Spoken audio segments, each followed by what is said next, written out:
इस शो की प्रस्तुत करता है उज्जैन स्मार्ट सिटी लिमिटेड। निष्पादक है मध्य प्रदेश पर्यटन।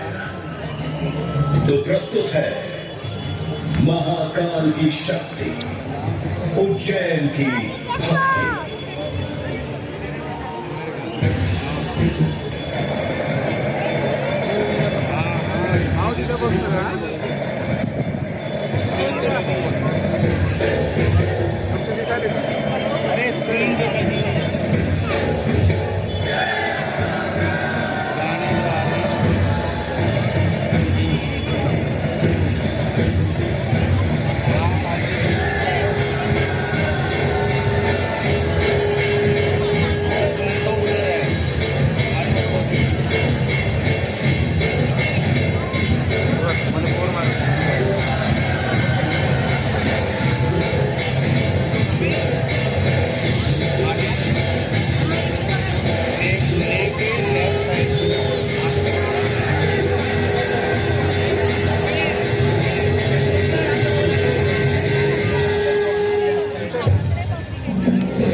ब्रह्मांड की सबसे प्राचीनतम कहानियों में से आज हम वो कहानी सुनाएंगे जिसका सृजन पूरे ब्रह्मांड के सृजन से पहले हुआ। तब न देव थे, न असुर, न जीव था, न जंतु, न जल था, न अग्नि, न वायु, न भूमि। समष्टि के शून्य में विराजती एक शक्ति, कालातीत और कालों के नियंता।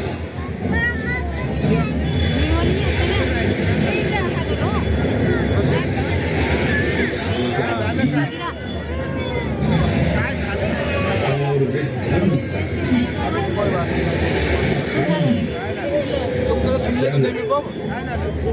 अविनाशी। ये कथा है उस महादेव के महाकाल स्वरूप की, जो सृष्टि के आरंभ भी है और काल के आगमन भी है। वे ही काल के सृजन करता और नियंत्रण करता भी है।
निर्विकार होते हुए भी अपनी माया से विराट विश्व का आकार धारण करने वाले महाकाल।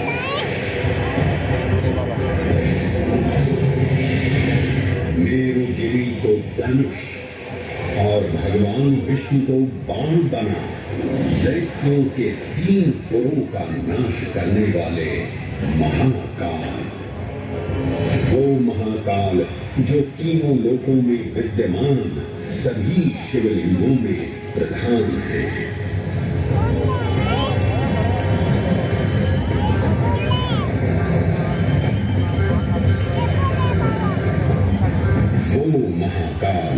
जिनके त्रिशूल की तीनों नोकों से काम, क्रोध और लोभ पर नियंत्रण होता है, जिनके मस्तिष्क पर चंद्र शीतलता का प्रतीक है और जिनकी सवारी नंदी के 4 चरण सत्य, दया, दान और तप का चिन्ह है।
पुराण में कहा गया है, नाभिदेशे महाकालस्तन्नाम्ना तत्र वै हरः, अर्थात नाभिदेश उज्जैन में स्थित भगवान महाकालेश्वर तीनों लोकों में पूजनीय हैं।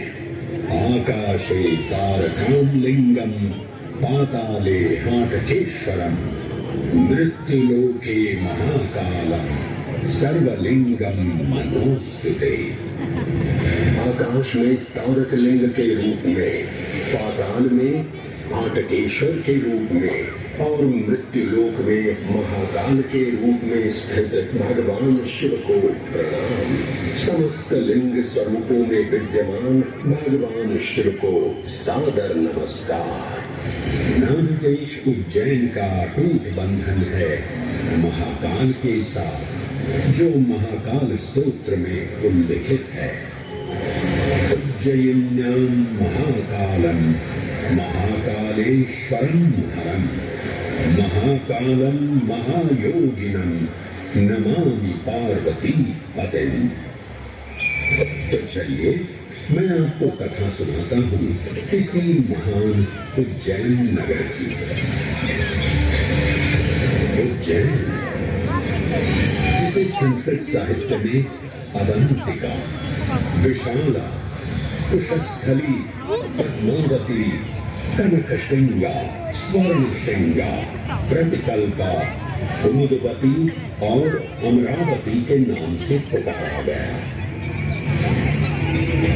उज्जैन जो मनुष्य को मोक्ष प्रदान करने वाली 7 नगरियों में से एक है। उज्जैन जहाँ 84 महादेव का आशीर्वाद प्राप्त है। उज्जैन जिस पर सदा की कृपा रहती है महाकाल की। यहाँ सतत क्षिप्रा नदी की निर्मल धारा बहती है। डमरू के नाद से जीवन को ऊर्जा मिलती है। घंटियों की झंकार मन को आनंदित करती है और यहाँ का आकाश शिव आशीष स्वरूप है। श्मशान ऊषर क्षेत्र पीठम तु मनमेव च पंचकत्र न लभ्यते महाकाल पुरद्यते।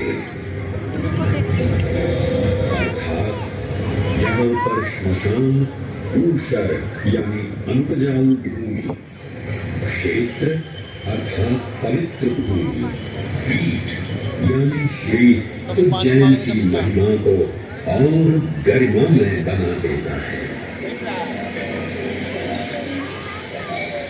उज्जैन के इस अलौकिक स्वरूप से प्रभावित हो महाकवि कालिदास अपने काव्य मेघदूत में लिखते हैं, हे जलधर, यदि महाकाल के मंदिर में समय से पहले तुम पहुंच जाओ तो तब तक वहां ठहर जाना जब तक सूर्य आंख से ओझल न हो जाए। शिव की संध्याकालीन आरती के समय नगाड़े जैसी मधुर ध्वनि करते हुए तुम्हें अपने धीर गंभीर गर्जनों का पूरा फल प्राप्त होगा। ये संध्या आरती जिसे कालिदास ने सराहा है अत्यंत महत्वपूर्ण है, क्योंकि ये वो प्रहर है जब सभी देवी देवता गंधर्व यहाँ उपस्थित होते हैं।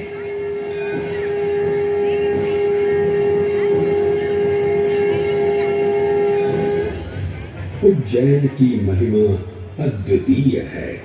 सतयुग, त्रेता युग, द्वापर युग और कलयुग, हर युग में इसका अप्रतिम महत्व रहा है। इस काल यात्रा में सबसे पहले आपको सतयुग के उस कालखंड में ले चलता हूं जहां देव और दानव एकत्रित हैं समुद्र मंथन करने के लिए। मन की आंखों से कल्पना कीजिए,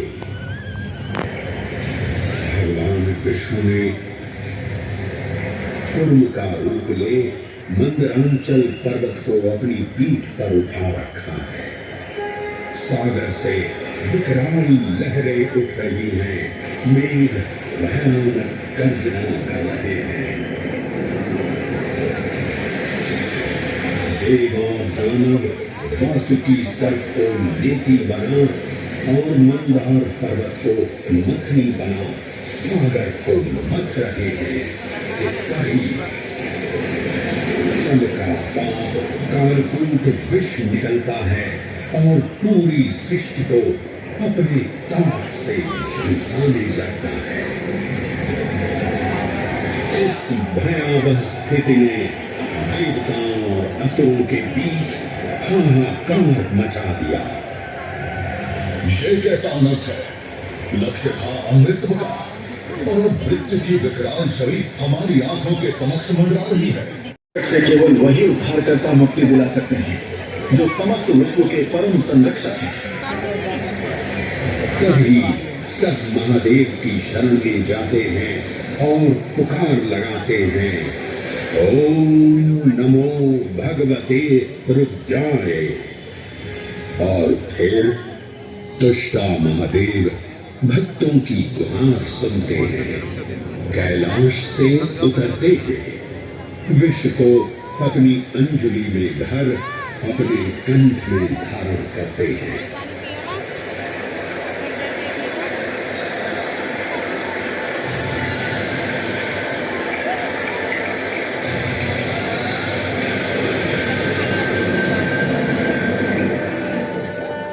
अंततो गत्वा सागर मंथन से अमृत कलश प्रकट होता है।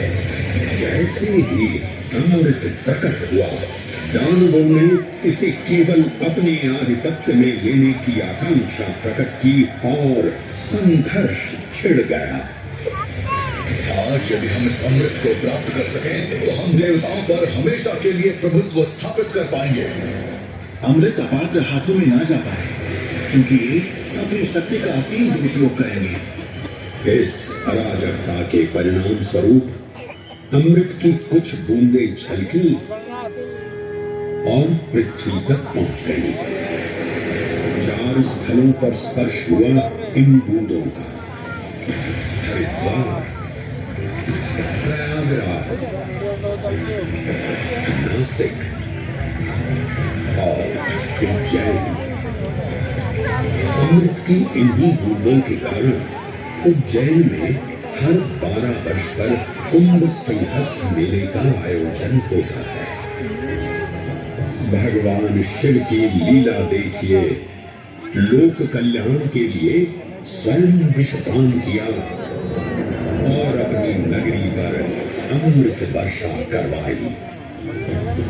अमृत की पावन बूंदों से अभिसिंचित ये दिव्य उज्जैन भूमि रामायण के पृष्ठों में भी सम्मिलित हुई। सतयुग के बाद त्रेता युग में माता सीता की खोज में वानर सेना का आगमन हुआ।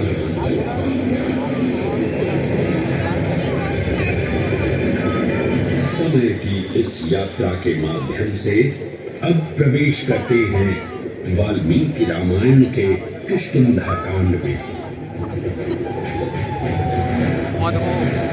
जब वानर राजा सुग्रीव अपने यूथपतियों से सभी प्रमुख स्थानों पर जाने के लिए कहते हैं और उन्हें अवंती नगर यानी उज्जैन जाने का आदेश भी देते हैं।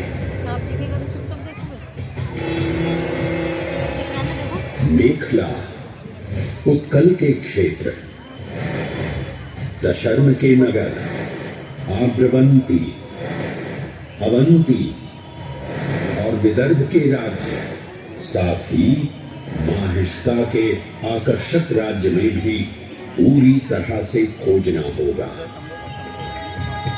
एक युग भगवान विष्णु के राम अवतार से संपृक्त और अगला युग उन्हीं के एक और दिव्य अवतार से समरस होना, ये अद्वितीय संगम केवल उज्जैन में ही संभव था।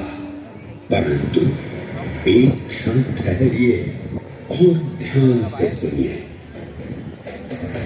ये हैं महाकाल के 1008 दिव्य नाम। हाँ, मैंने काल चक्र को परिवर्तित कर दिया है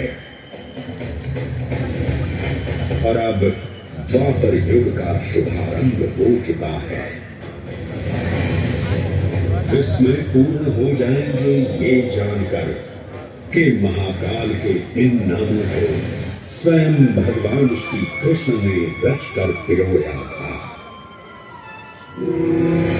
महाकाल सहस्र नामावली की ये अद्भुत रचना उस समय की है जब योगेश्वर कृष्ण, उनके मित्र सुदामा और शेषावतार बलराम ने अवंती नगरी में स्थित सांदीपनी ऋषि के आश्रम में वेदांत दर्शन और शस्त्र विद्या की शिक्षा ग्रहण की थी। कहते हैं कि भगवान श्री कृष्ण को अवंती ने ऐसा मंत्रमुग्ध कर दिया कि यहाँ 64 दिनों तक रुककर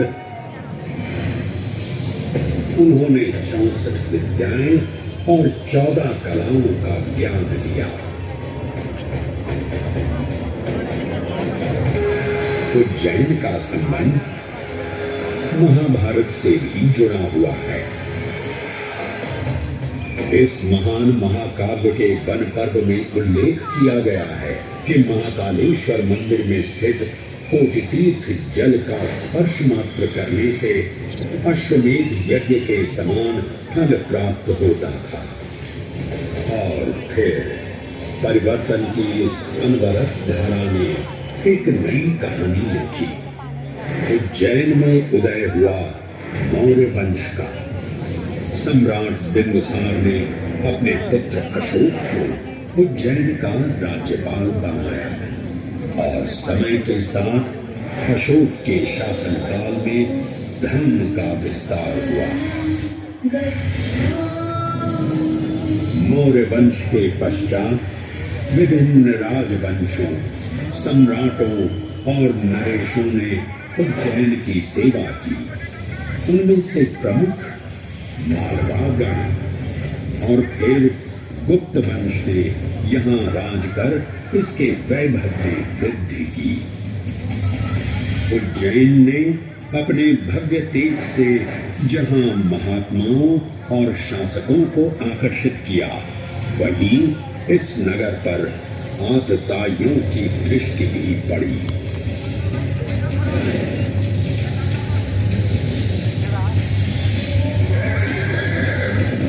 शक मध्य एशिया की खानाबदोश जनजाति थी, जिन्होंने उत्तर पश्चिमी और मध्य भारत के कुछ हिस्सों पर आक्रमण कर अपना शासन स्थापित किया।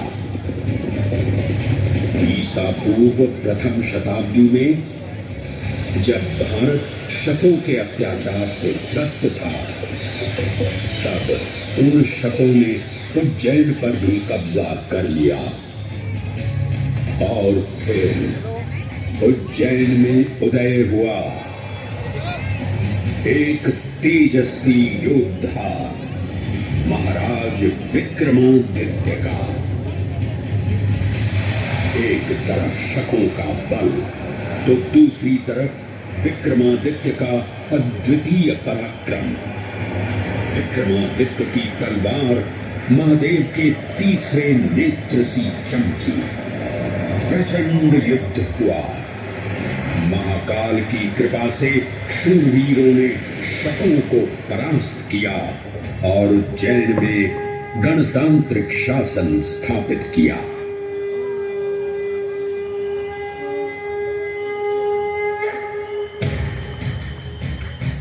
इन्हीं महाबली विक्रमादित्य की राज्यसभा महाकाल मंदिर में ही प्रतिष्ठापित थी।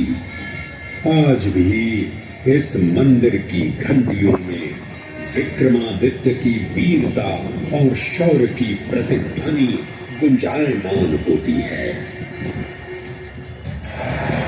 राजा विक्रमादित्य और शकों के मध्य हुए युद्ध ने उज्जैन को कालचक्र से अभिन्न रूप से जोड़ दिया, क्योंकि जिस दिन उनको विजय प्राप्त हुई उस गौरवशाली उपलब्धि के सम्मान में एक नवीन पंचांग का शुभारंभ किया गया, विक्रम संवत पंचांग।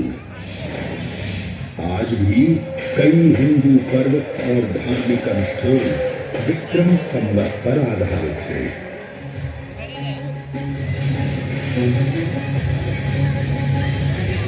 पृथ्वी की भौगोलिक कर्क रेखा इस पावन उज्जैन भूमि से होकर गुजरती है। लगभग 300 वर्ष पूर्व उज्जैन विश्व समय का प्रमुख संदर्भ बिंदु था।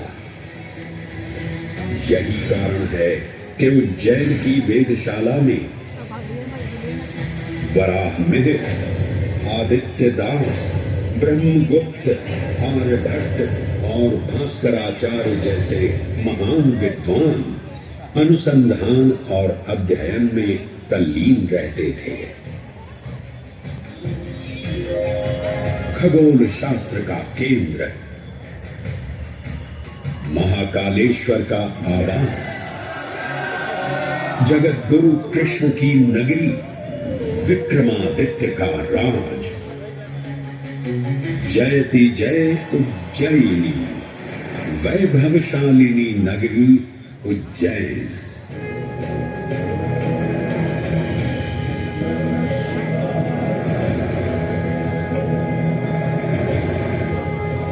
श्वासों को शिव मंत्र से अलंकृत कर, मन को भाव की गंगा से निर्मल कर, जो भी उज्जैन में महादेव की शरण लेता है उसका कल्याण होना निश्चित है।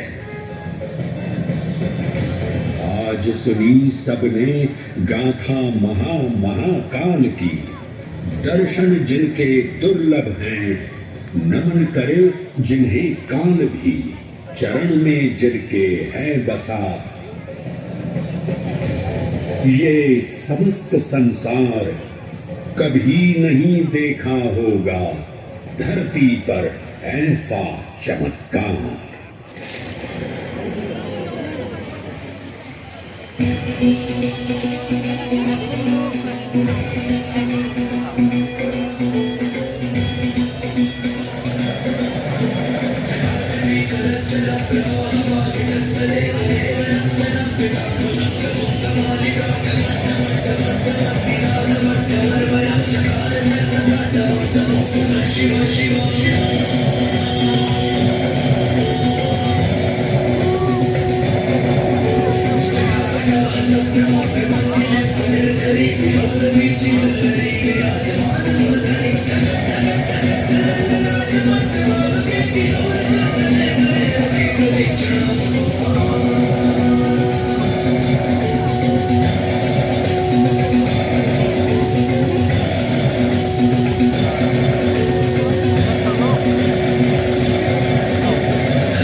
है।